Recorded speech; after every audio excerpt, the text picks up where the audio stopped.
Well, howdy there, Internet people. It's Belle again.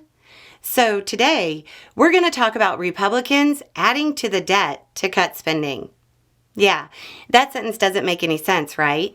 It doesn't make a lot of sense to many rank-and-file Republicans who are starting to understand exactly what's in Trump's one big beautiful bill either. For many partisan Republicans, they were so concerned with defending Trump's position and justifying cuts to health care that they didn't actually pay attention to the numbers involved and what they were defending. For decades, Republican politicians have screamed about the dangers of the deficit and the national debt. It's become dogma within the Republican Party to want to cut spending. They've talked about the deficit and debt so much that many Americans can't actually tell you what the difference between the two is. But now that news outlets are reporting the top-line numbers of the budget blueprint clearly, questions are arising, and Republicans aren't liking the answers. So, here's the House plan in just top-line numbers. It will create $4.5 trillion in tax cuts over 10 years. Primarily benefiting the wealthy, and cut $2 trillion in spending over 10 years. That's right. The plan Republicans are trying to sell as fiscally responsible and managing the debt adds trillions to the debt. Republicans are being asked to sacrifice grandma's health care, kick veterans out of their jobs, hurt farmers, and basically step on every demographic they say they care about, so they can add $2.5 trillion to the debt. Many Republicans might have been able to justify the pain if it cut the debt. That's how entrenched the debt talking point is. But it's going to be hard to accept this when it doesn't cut the debt. It actually adds to it. What's more is that the $2 trillion in cuts is the goal.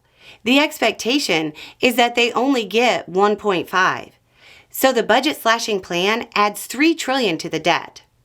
Some are starting to realize the economic pain isn't designed to cut the debt, something Republicans could feel is their duty. It's designed to cut taxes for the rich.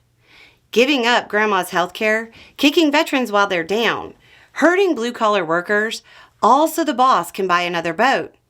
That's really hard to feel patriotic about. To the Republicans listening, you always say the government should run like a business. First, that's actually a horrible idea. But you don't think it is. So let's go with it. Go ask your boss right now.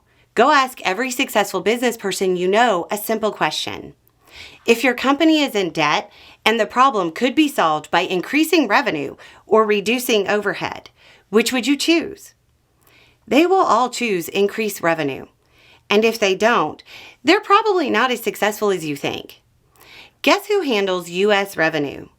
The Internal Revenue Service. If you put it into a business context and ask business people, they'll tell you the answer is to increase revenue, increase taxes. The reason they tell you it isn't the answer when talking about taxes directly is because the bosses know they'll be the ones paying for it. The one big beautiful bill reduces revenue and creates more debt. It's not the solution.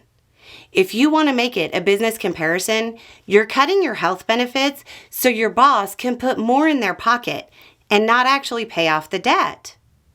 Anyway, it's just a thought. Y'all have a good day.